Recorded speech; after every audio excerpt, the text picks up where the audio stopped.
Bismillahirrahmanirrahim. Assalamualaikum warahmatullahi wabarakatuh. Selamat pagi dan salam sejahtera untuk kita semua. Yang terhormat Ibu Reni Puspitasari selaku dosen pengampu mata kuliah Metodologi Penelitian dan Penulisan Ilmiah. Sebelumnya izinkan saya memperkenalkan diri, yaitu Ega Faira Anggriani dengan NIM H11011 91051, Program Studi Sistem Informasi Fakultas Matematika dan Ilmu Pengetahuan Alam, Universitas Tanjung Pura Pontianak tahun 2021. Pada kesempatan kali ini saya akan menjelaskan tentang hasil proposal skripsi saya, yaitu dengan judul Analisis Penerimaan Pengguna Sistem Informasi menggunakan metode teknologi acceptance model yang biasa disingkat dengan TAM dan End User Computing Satisfaction atau bisa disingkat dengan USE. Studi kasusnya yaitu aplikasi Peduli Lindungi di Kota Pontianak. Baiklah, agenda presentasi saya hari ini yaitu adalah pendahuluan studi literatur metodologi penelitian. Langsung saja ke pendahuluan. Yang pertama yaitu latar belakang. Pada 11 Februari 2020, World Health Organization bisa disingkat dengan WHO mengumumkan nama penyakit virus corona dinensis yaitu COVID-2019 yang disebabkan oleh virus SARS-CoV-2 yang sebelumnya disebut dengan 2019 nCoV yang dinyatakan sebagai pandemik pada tanggal 12 Maret 2020 sehingga menyebabkan kepanikan yang luar biasa oleh masyarakat dan menurunkan sektor ekonomi menjadi lumpuh dan kegiatan masyarakat menjadi terbatas. Berbagai upaya telah dilakukan oleh masyarakat dan pemerintah Republik Indonesia untuk mencegah virus ini menyebar. Salah satunya melakukan vaksinasi massal dan meluncurkan aplikasi Peduli Lindungi yang dapat diakses oleh seluruh masyarakat. Aplikasi Peduli Lindungi ini dibuat untuk menghadapi situasi darurat nasional, global serta melindungi masyarakat umum baik pasien positif maupun orang dalam pengawasan. Akan tetapi banyak sekali masyarakat yang belum terbiasa dengan aplikasi tersebut dikarenakan kurangnya sosialisasi pengguna aplikasi tersebut kepada masyarakat, kurangnya kepercayaan masyarakat terhadap aplikasi tersebut karena kemungkinan terjadinya kebocoran data, fitur vaksinasi yang sulit dipahami, dan tidak menampilkan data dan lokasi yang akurat serta tidak real time.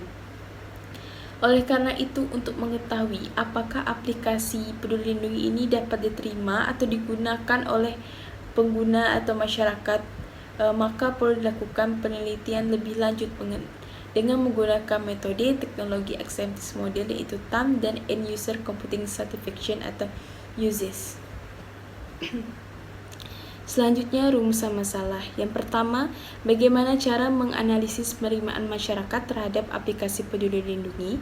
Kedua, bagaimana cara penerapan metode teknologi acceptance model yaitu TAM untuk menganalisis penerimaan masyarakat terhadap aplikasi Peduli Lindungi. Yang ketiga, bagaimana cara penerapan metode End User Computing Satisfaction atau bisa disingkat dengan USE untuk menganalisis penerimaan masyarakat terhadap aplikasi Peduli Lindungi. Selanjutnya yaitu tujuan penelitian. Tujuan yang pertama, menerapkan metode teknologi acceptance model atau TAM dan USE untuk menganalisis penerimaan masyarakat terhadap aplikasi Peduli Lindungi. Tujuan yang kedua, menentukan faktor kemanfaatan usefulness dan kemudahan pengguna ease of use dalam metode teknologi acceptance model atau TAM dapat mempengaruhi penerimaan masyarakat terhadap Peduli Lindungi. Yang ketiga yaitu menentukan faktor isi, akurasi, bentuk, dan ketepatan waktu dalam model USE dapat mempengaruhi penerimaan masyarakat terhadap aplikasi Peduli Lindungi. Selanjutnya yaitu batasan masalah. A. Penelitian ini berfokus pada topik penerimaan masyarakat terhadap aplikasi Peduli Lindungi. B. Penelitian ini hanya menerapkan metode teknologi acceptance model atau TAM dan End User Computing Satisfaction (USE). C. Responden penelitian ini adalah masyarakat Kota Pontianak yang menggunakan aplikasi Peduli Lindungi. Selanjutnya yaitu manfaat penelitian yang dibagi menjadi 3, yaitu bagi peneliti. Peneliti ini berguna untuk menyelesaikan tugas mata kuliah, metodologi penelitian, dan penulisan ilmiah dan berkembang menjadi bahan skripsi yang merupakan syarat untuk mencapai gelar sarjana di Fakultas MIPA Universitas Tanjung Pura. Yang selanjutnya bagi perusahaan. Penelitian ini diharapkan dapat digunakan sebagai rekomendasi untuk aplikasi Peduli Lindungi untuk memperbaiki kinerja sistem yang dikeluhkan oleh pengguna. Selanjutnya, bagi bidang ilmu sistem informasi, penelitian ini diharapkan dapat digunakan sebagai bahan referensi bagi penelitian-penelitian serupa di bidang sistem informasi ataupun bidang ilmu lainnya yang berkaitan di kemudian hari. Selanjutnya yaitu studi literatur, yaitu dasar teori. Yang pertama adalah analisis. Menurut Kamus Besar Bahasa Indonesia KBBI, analisis merupakan penyelidikan terhadap suatu peristiwa, karangan, perbuatan, dan sebagainya untuk mengetahui keadaan yang sebenarnya, sebab musibah, duduk perkaranya, dan sebagainya menurut Yamin dan Kurniawan pada tahun 2011.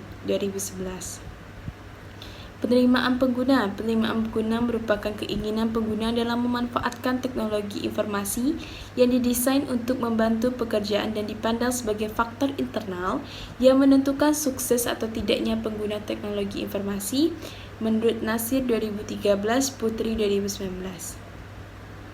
Aplikasi Peduli Lindungi yaitu adalah aplikasi yang dikembangkan untuk membantu instansi pemerintah yang terkait dalam melakukan pelacakan dan menghentikan penyebab coronavirus di COVID-19. Dasar teori selanjutnya yaitu metodologi teknologi accepted model atau bisa disingkat dengan TAM. TAM merupakan salah satu model penerimaan teknologi informasi yang paling banyak digunakan menurut Gavin 2002. Dan merupakan model penerimaan informasi teknologi yang banyak membantu dalam memahami dan menjelaskan perilaku pemakai dalam implementasi sistem informasi.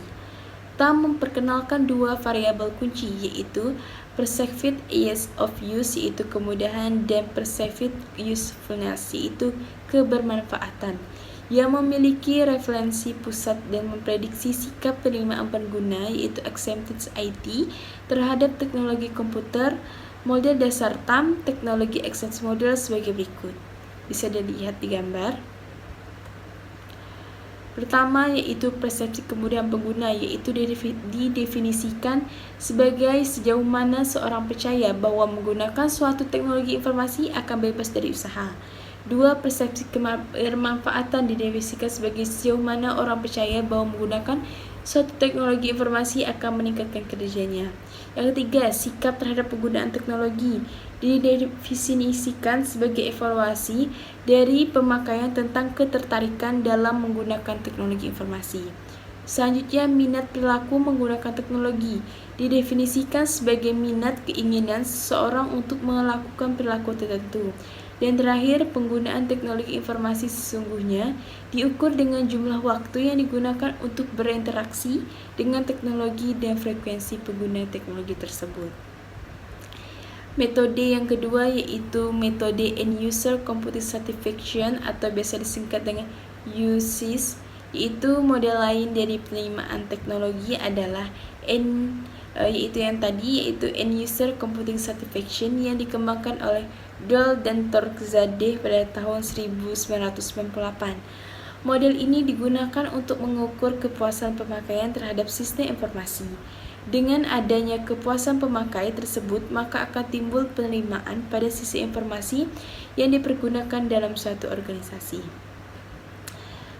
Kepuasan pemakai adalah salah satu indikator dari keberhasilan pengembangan sistem informasi menurut Doll dan Torquezadeh. Pengembangan instrumen UCIS yang memiliki 5 komponen, yaitu ada isi, akurasi, bentuk, kemudahan, dan ketepatan waktu. Berikut adalah penjelasan dari tiap dimensi yang diukur dengan metode End User Computing Satisfaction menurut Doll dan Torquezadeh dalam Arthur Andri dan Abdurrahman 2008. Yang pertama, dimensi konten, yaitu mengukur kepuasan pengguna ditinjau dari sisi isi dari suatu sistem. Kedua, dimensi akurasi, yaitu mengukur kepuasan pengguna dari sisi keakuratan data ketika sistem menerima input kemudian mengelola menjadi informasi. Yang ketiga, dimensi format, mengukur kepuasan pengguna dari sisi tampilan dan estetika dari antarmuka sistem. Yang keempat, dimensi of use mengukur kepuasan pengguna dari sisi kemudahan pengguna atau user friendly dalam menggunakan sistem seperti proses memasukkan data, mengolah data, dan mencari informasi yang dibutuhkan. Dan yang terakhir yaitu dimensi timelines, yaitu mengukur kepuasan pengguna dari sisi ketepatan waktu sistem dalam menyajikan atau menyediakan data dan informasi yang dibutuhkan oleh pengguna. Selanjutnya yaitu tunjangan pusaka. Di sini ada 4 penelitian, yaitu yang pertama penelitian yang berjudul Implementasi Metode TAM untuk menganalisis penerimaan teknologi aplikasi Peduli Lindungi. Yang kedua, analisis kepuasan pengguna aplikasi Traveloka menggunakan model teknologi Acceptance Model atau TAM dan End User Computing Certification. Yang ketiga, penelitian yang berjudul Analisis Usability pada aplikasi Peduli Lindungi sebagai aplikasi informasi dan tracking COVID-19 dengan heuristik. Yang terakhir, analisis kepuasan terhadap pengguna e-learning menggunakan teknologi Acceptance Model dan End User Computing Certification. Selanjutnya yaitu metodologi penelitian. Yang pertama yaitu lingkungan, ada people yaitu masyarakat Kota Pontianak, teknologi aplikasi Peduli Lindungi, dan kuesioner. Selanjutnya adalah proses penelitian yang dilakukan, yaitu pertama adalah studi literatur, pengumpulan data, identifikasi dan analisis masalah, dan menyusun kuesioner. Menyebarkan kuesioner, uji validasi dan reliabilitas, menguji tingkat penerimaan aplikasi Peduli Lindungi dengan metode TAM dan ESUS, analisis faktor-faktor tingkat penerimaan aplikasi Peduli Lindungi, dan kesimpulan analisis penerimaan aplikasi Peduli Lindungi. Selanjutnya itu adalah dasar pengetahuan, yaitu pengukuran penerimaan pengguna, studi kasus, kuesioner, wawancara, dan metode statistik. Dan menggunakan metode analisis pengguna menggunakan TAM dan USIS. Lebih lengkapnya bisa dilihat di gambar. Baiklah, sekian hasil proposal saya. Saya ucapkan terima kasih. Mohon maaf apabila banyak kesalahan. Wabillahi taufiq wal hidayah. Wassalamualaikum warahmatullahi wabarakatuh.